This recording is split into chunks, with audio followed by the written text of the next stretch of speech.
What if the girl you laughed at in high school, the one with no makeup, no designer shoes, no entourage, turned out to be the daughter of the most feared female billionaire in the world?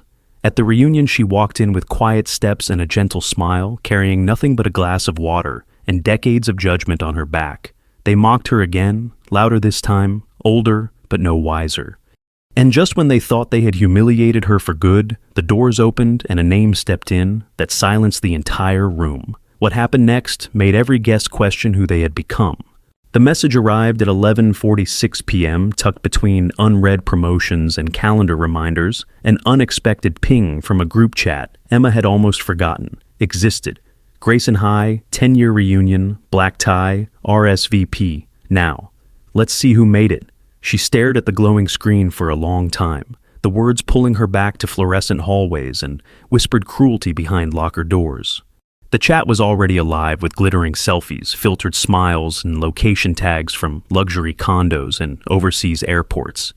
Everyone was coming, everyone who used to ignore her. Everyone who once made her feel like breathing too quietly was a social sin. She placed her phone down, heart still, mind calm. She hadn't seen most of them in a decade, not since she walked away from their world quiet, uncelebrated, unnoticed. She had nothing to prove, no desire to show off. But a strange peace settled in her chest as her fingers slowly typed, "Count me in." She didn't need their approval. She just wanted to see if they'd changed, or if the past still echoed beneath their polished smiles. Outside, the city was asleep, but something in her had just woken up. The night of the reunion shimmered with artificial glamour, crystal chandeliers, velvet ropes, laughter that sounded a little too rehearsed. Emma stepped out of the cab without ceremony. No valet, no designer gown, just a simple navy dress that clung gently to her figure, and shoes polished enough to show effort, not ego. She walked through the lobby like a ghost. The building forgot to erase past women in shimmering sequins and men adjusting cufflinks like they held stock in the air. They breathed. The ballroom doors loomed ahead, glowing gold at the edges, and as they opened, warmth and noise spilled out like a memory she once buried. She stepped in, and for a moment, no one noticed. Then someone turned, did a double take, and squinted Emma. The name fell like a coin in a wishing well. A pause, then a smile, tight, curious, condescending. "Wow, you really haven't changed." A few heads turned, some tilted. One girl in a backless dress whispered to another, then both burst into stifled giggles. Emma smiled, politely, nodded, and walked further in. She didn't flinch, not when someone said, "She still cuts her own hair." Not when a guy she once tutored in math offered her a plastic smile and a half-hearted, "Hey." She scanned the room, not looking for allies, just mapping the terrain. Polished marble waiters with trays of champagne, a slideshow of old yearbook photos projected on the wall. The golden ones laughed the loudest, the forgotten ones. If they came at all, clung to the edges of the crowd, like shadows in formal wear. Emma took a glass from a passing tray, stood near a pillar, and listened. Not to catch up, but to remember. And in the corner of her eye, she saw Chloe, approaching, heels, sharp lips, red energy dripping with ownership. Emma took one slow sip and braced herself, because the past wasn't done with her yet. The room grew louder as the night deepened, voices rising with the clink of crystal, and the crescendo of nostalgia spun into performance. Emma stood by the table she had been gently assigned, to near the back, just close enough to be included, just far enough to be forgotten. Chloe, radiant in a dress that sparkled under the chandeliers like entitlement sewn into fabric, clinked her glass dramatically. "All right," she called out, drawing every eye who remembers Emma Harper. A few confused glances, then someone laughed. Wasn't she the one who wore the same hoodie for like 3 years? More laughter. Emma stayed seated, her hands folded calmly in her lap, her expression unreadable. Chloe smirked. "Come on, Em," she said, walking over with theatrical sympathy. "What have you been doing all these years? You still in that non-profit thing?" She didn't wait for a reply. "Or were you the one who said you worked with kids?" She turned to the group. "She's always had a heart of gold, no ambition but very kind." They laughed like it was a punchline. A man.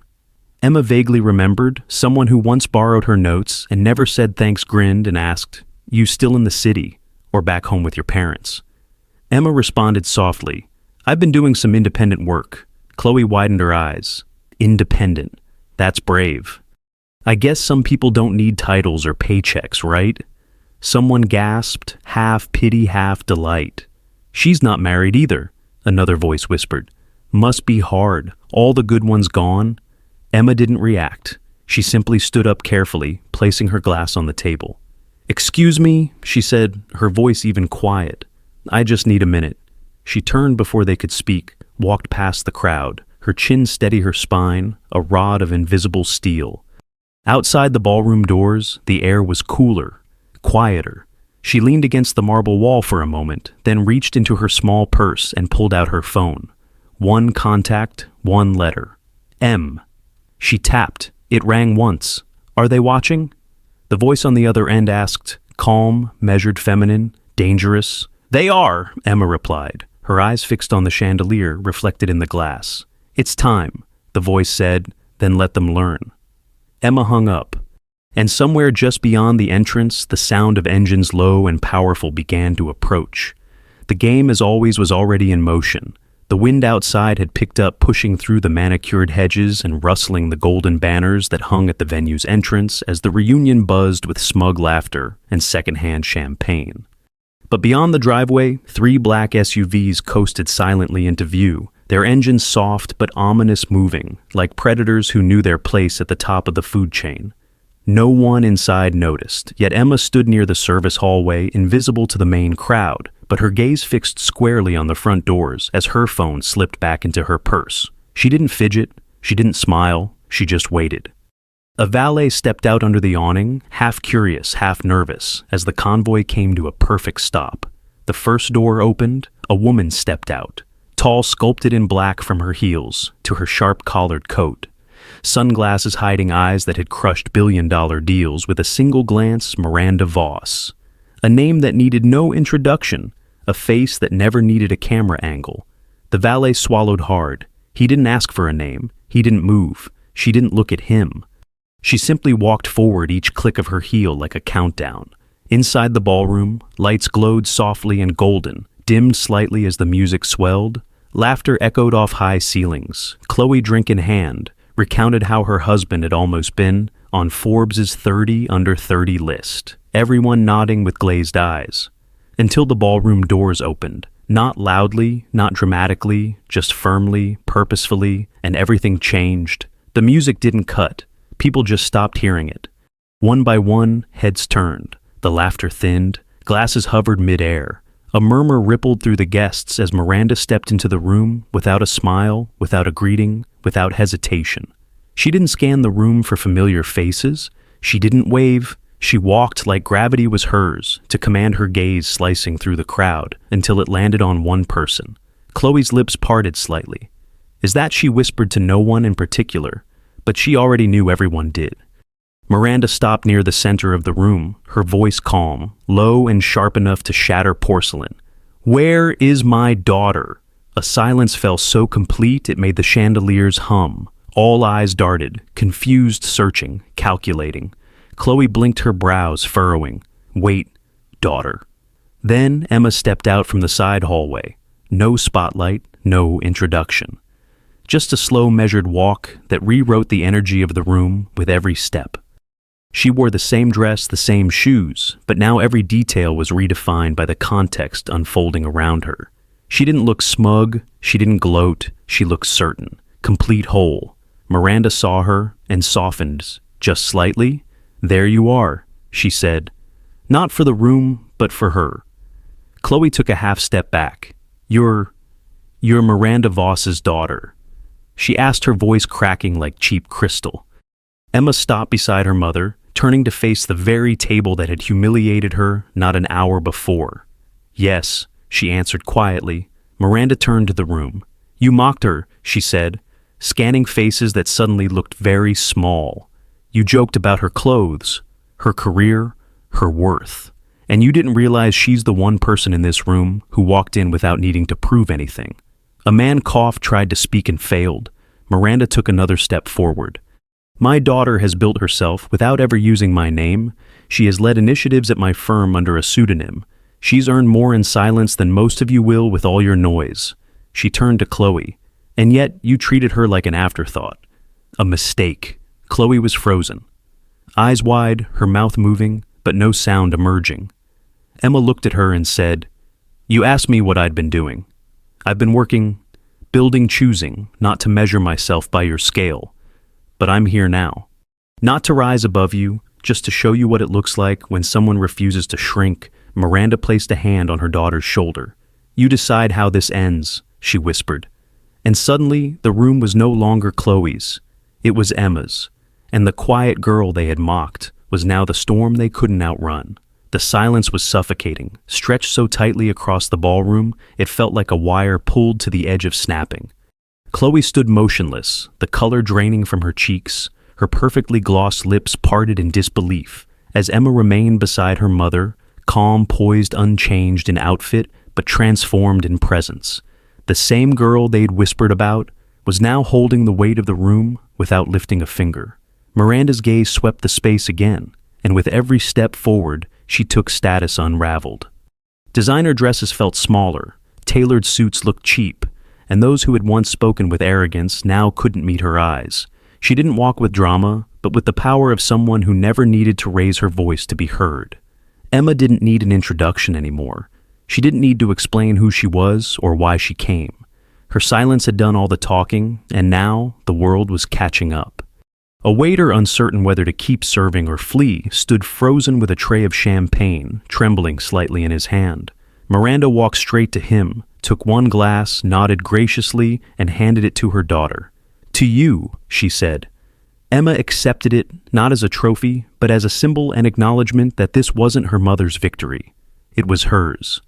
Chloe tried to recover. "I didn't know Emma. If you'd said something, Tu would have treated me differently." Emma finished. "Exactly. That's the point." She looked around the table at the others, their laughter gone, replaced with a quiet kind of guilt. They didn't know how to hide. "All of you measured my worth by what you thought I had or didn't have, but I never asked you for anything. I just came to say hello, and you turned me into a punchline." Miranda took a sip from her own glass and smiled thinly. "You wanted to show off tonight, didn't you, Chloe? I can see it in the lighting, the seating chart, the guest list. You designed this whole evening to remind people you were still the queen of something." She tilted her head, but real power doesn't need to prove itself. It just walks in, uninvited. The room didn't breathe. Someone near the back quietly put down their glass. Chloe's eyes burned her throat tight with words she couldn't shape. "You've changed," she finally said to Emma. Emma shook her head. "No, I'm just not hiding anymore." Then she turned to leave, glass still in hand. Miranda beside her like a fortress dressed in elegance. As they passed the stunned crowd, the music dared to return softer, now less confident. A few phones appeared, snapping photos too late, capturing only backs and exit signs, and the fading echo of a moment none of them would ever control. Emma didn't look back because she didn't need to see their faces to know what they were feeling. She had worn that same expression years ago, when she was still trying to fit in. But now she didn't have to fit in, because now the room bent around her. The car ride away from the reunion was silent at first. Not the cold kind of silence, but the one shared between two people who didn't need to fill space with words. Emma looked out the window watching the city blur past under soft golden streetlights, her fingers gently tracing the rim of the glass still in her hand. Miranda sat beside her legs, crossed gaze forward, but her energy radiated something new, an almost imperceptible respect. Finally she spoke. "You didn't flinch." Emma turned her head slightly. "You told me not to." Miranda smiled faintly and you remembered. The car pulled into a private underground garage beneath a tower that stretched into the clouds. They entered through a back elevator, one without buttons, one that only moved when the system recognized who stood inside. When the doors opened, they stepped into a quiet glass-wrapped office on the 89th floor, clean, sleek, cold. But Emma didn't pause. She walked past the skyline toward a locked panel behind a bookshelf. She pressed her palm to the panel. It clicked, it opened, and inside, lined in steel, were the file share files. Concepts, proposals, impact reports. Documents stamped with the emblem of Voss International, but authored under the pseudonym E. Harper. Miranda followed behind, slowly watching. "You're not just my daughter," she said. "You've been my partner for 2 years, and no one in the company knew." Emma exhaled emotion, tightening in her chest, but pride reel earned pride burned brighter. I wanted them to judge my work, not my name. Miranda stepped beside her. They did, and they called it brilliant. She pulled one document out, a project on urban transport redesign, and placed it on the table. You led this initiative. You created the model we're using next year. Emma nodded, and I let the credit go to the board because I wasn't ready. Miranda turned to her fully now. But tonight, you were. Emma looked down at the floor to Ceiling City beneath them and whispered, they needed to see it without me saying it. Miranda rested a hand on her shoulder. And now, they'll never forget. Emma turned eyes soft but sharp. I don't want a press release. No spotlight, no inheritance announcement. Miranda raised a brow. Then what do you want? Emma's voice steadied. Access. I want to build a mentorship division, quietly. For girls who don't have last names that open doors. For the ones who get laughed at, dismissed, interrupted, ignored. Miranda nodded slowly. Deeply, consider it yours. But Emma wasn't done. She reached into her coat pocket and pulled out a folded paper. The original design sketch she had submitted in high school, the one Chloe had mocked and the teacher never returned. She unfolded it and placed it next to the corporate render. They were nearly identical. I've been ready for a long time, she said. They just weren't ready to see me. Miranda didn't speak. She didn't need to. The city glowed beneath them like a quiet promise. And in that moment, Emma no longer needed to prove her name or her worth because she had just rewritten both. The next morning, emails exploded, phone lines lit up, and social media overflowed with fragments of what had happened at the reunion photos snapped too late. Blurry footage of Miranda Voss entering the ballroom, captions screaming headlines like Heiress Revealed and Daughter of the Ice Queen walks among the ordinary. Comment sections turned into war zones of admiration, speculation, and disbelief. But Emma didn't post, didn't speak, didn't even glance at her phone. She sat by the window in her apartment, the sunlight soft on her face, her notebook open but untouched. The world was spinning, but she wasn't chasing it. Miranda entered quietly, a coffee cup in one hand, a tablet in the other. You're trending, she said without humor. Emma looked up, calm, I figured. Miranda paused. You could control the narrative if you want. A feature story, a televised address, reclaim the attention before someone else twists it. Emma shook her head. That's not what this is about. Miranda studied her daughter, the way she still wore clothes that fit her. Not her reputation, the way she sat with her shoulders relaxed, even as the world roared outside. So, what is it about? She asked Emma. Close the notebook. It's about choice. That afternoon, the Voss boardroom, normally reserved for the most ruthless discussions in international business, filled with directors, analysts, and senior executives all waiting for an announcement. Whispers danced between leather chairs. The door opened. Emma walked in alone. No Miranda, no introduction, just her. She stood at the head of the table and looked each person in the eye before she spoke. Some of you know me by name, some of you didn't know me at all. That's fine. I'm not here to take over. I'm not here to inherit a title I didn't earn. I'm here to launch something new. She clicked a remote and the screen behind her lit up. Project Reframe. A full-scale mentorship and funding initiative under Voss International, dedicated to young women in underrepresented fields, designed not to hand them success, but to hand them the tools to build it themselves. One executive raised a hand. With respect, Ms. Harper. Why, now Emma's gaze was steady. Because last night I watched a room full of people fail. The simplest test, seeing value in someone without a label, and I realized I can't change them, but I can change what comes after them. The vote was unanimous. The project was approved, the budget was unlocked. But the real twist wasn't in the funding or the headlines that followed. It came 2 days later when Chloe showed up to one of the early recruitment events, not in heels, not in power, but in apology.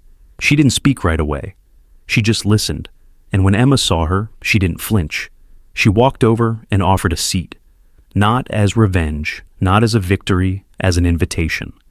Because Emma hadn't come to prove she was better. She came to build a space where no one would ever have to feel less. The story should have faded another viral moment, swallowed by the internet's appetite for drama and distraction. but Emma's silence only made the world lean in closer. News anchors tried to unravel the psychology of humility. Financial analysts speculated on inheritance structures, and panel shows dissected everything from her dress to her posture. Yet none of it captured the truth of what was happening beneath the noise. Because while headlines screamed, billionaire heiress exposes class divide, and influencers begged for interviews, something else was taking root, quietly, steadily everywhere. In a classroom in Detroit, a girl who had stopped raising her hand because her thrift store uniform made her a target watched Emma's clip and slowly sat up straighter. In a boardroom in Berlin, a mid-level designer cited Emma's initiative when rejecting a marketing pitch that played too heavily on wealth fantasies. In a town hall in Manila, a young woman organizing her first community tech workshop held up her phone and said, "If she can do that in silence, then so can we." It wasn't the twist they remembered. It was the aftermath, Project Reframe. Once just a slide in a boardroom began surfacing in real places, with real names pop up, innovation labs in rural schools, mentorship programs in underserved cities, scholarships signed with E. Harper instead of Voss. The people she was reaching didn't care who her mother was. They cared that she had walked through a fire of condescension and come out handing water to everyone still burning, a trending hashtag. Seen by Emma emerged from a viral post by a first-generation college student. I walked into a room where no one made space for me, but I remembered Emma Harper, and I made space for myself. Journalists kept asking for a sit-down. She declined everyone, and that too became part of the legacy. Not a chase for attention, but a refusal to make power perform. One night, a documentary team released a special titled The Quiet Rebellion, focusing not on Emma's net worth, but on the question she left, hanging in every room. What if we're judging the future by all the wrong metrics? The final clip in the special was from an event Emma never mentioned, never promoted, held in a school gym that smelled of dust and dreams. She stood at a simple podium, no spotlight, no designer shoes, and said to a crowd of young girls, "You don't need to change yourself to be taken seriously. You need to change the rooms that take you lightly." That sentence was translated into 42 languages, etched onto dorm walls, printed in books, scribbled in journals, and somewhere in a quiet office on the upper floor of the Voss Tower, Miranda watched it all unfold, not with pride, but with a rare softness in her eyes. Because her empire had broken records, crushed rivals, and rewritten industries. But her daughter was rebuilding the world, one unseen girl at a time. The video began not with music or logos, but with silence, a silence that filled the screen like a held breath. Then came the image of a woman seated in a quiet studio, surrounded by soft lighting.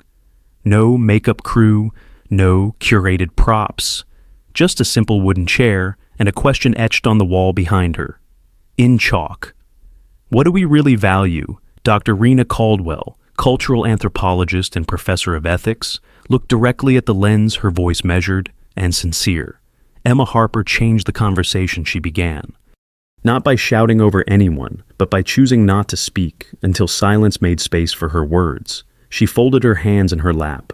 We live in a world where status is often mistaken for substance, where branding is confused with identity, and where we only listen when a voice comes with a price tag.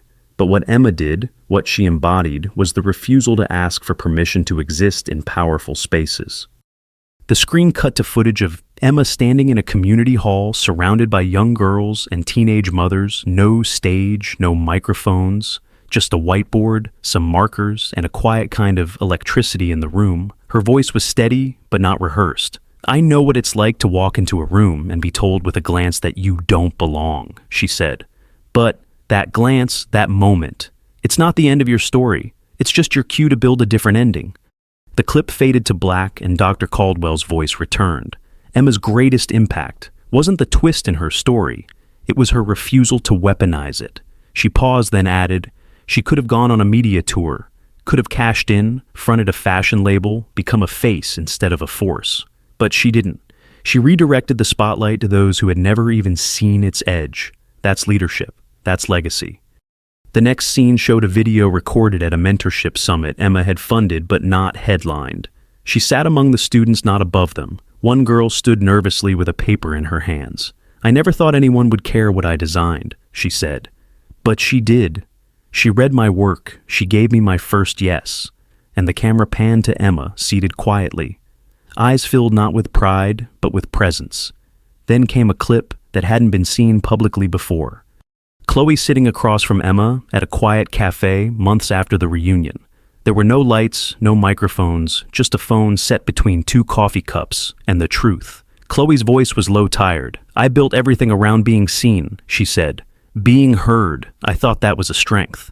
But now I realize I was just trying not to disappear." Emma didn't reply immediately. She just nodded, letting the silence do its work. Finally, she said, "We all want to be seen." The problem is when we confuse attention for validation. Chloe looked away, then back, and you didn't demand it. And still, the world leaned in. The screen cut to black again. And then Dr. Caldwell's voice returned for one final reflection. Emma Harper taught us something radical, that the most powerful kind of presence is the kind that doesn't need to be announced. She didn't build a throne, she built a door. And now others are walking through. The final image was not of Emma on a stage, but of her standing at the back of a crowded room, arms crossed gently, watching a student present her first prototype to an audience. And on the screen as the student spoke, 5 words appeared handwritten in quiet cursive. She let others shine first, then one final quote. Bold, centered, and without decoration. "Some people inherit silence. I built a voice out of it." Emma Harper. No music followed, no narrator, just silence again. But this time, it didn't feel empty. It felt earned, the kind of silence that made viewers lean back, breathe deeper, and ask themselves, not who Emma was, but who they were choosing to be. They laughed at her because she was modest. They dismissed her because she didn't wear her wealth like armor. But when the truth came out, it wasn't just about money. It was about how deeply we fail when we measure people by appearances. She didn't raise her voice. She didn't throw back their insults. She stood still while their entire world unraveled, and when she finally spoke, it wasn't to punish them, it was to teach them. And now, every girl who's ever been overlooked walks taller because she did.